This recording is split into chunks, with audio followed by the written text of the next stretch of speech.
నమస్తే SV news కు స్వాగతం. ఒకసారి ఎంపీగా గెలిచి దేశంలోని అత్యున్నత హాస్పిటల్ ఎయిమ్స్ ను భువనగిరి పార్లమెంట్ బీబీ నగర్ లో ఏర్పాటు చేయించిన ఘనత మాజీ ఎంపీ బీజేపీ అభ్యర్థి బూర నరసయ్య గౌడ్ది అని, అలాంటి విజన్ ఉన్న నాయకుడిని మళ్లీ ఓటు వేసి గెలిపిస్తే కేంద్ర ప్రభుత్వం నుండి నిధులు తెచ్చి అభివృద్ధి చేస్తాడని సీనియర్ మలిదశ తెలంగాణ ఉద్యమ నాయకుడు బీజేపీ రాష్ట్ర నాయకుడు కూనూరు సంజయ్ దాస్ గౌడ్ అన్నారు. సోమవారం టెలికాన్ఫరెన్స్ ద్వారా కార్యకర్తలు వివిధ రంగాల ప్రముఖులతో మాట్లాడారు.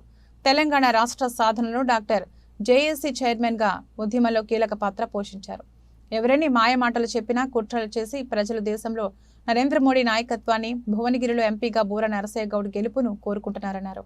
సంకల్ప పత్రం, మోడీ గ్యారంటీల పేరిట భారతీయ జనతా పార్టీ విడుదల చేసిన ఎన్నికల మేనిఫెస్టోలో దేశ ప్రజలు ఆర్థికంగా అభివృద్ధి సాధించడం, పేద ప్రజల సంక్షేమం, దేశ భద్రత, రక్షణకు పెద్దపీట వేస్తుందన్నారు.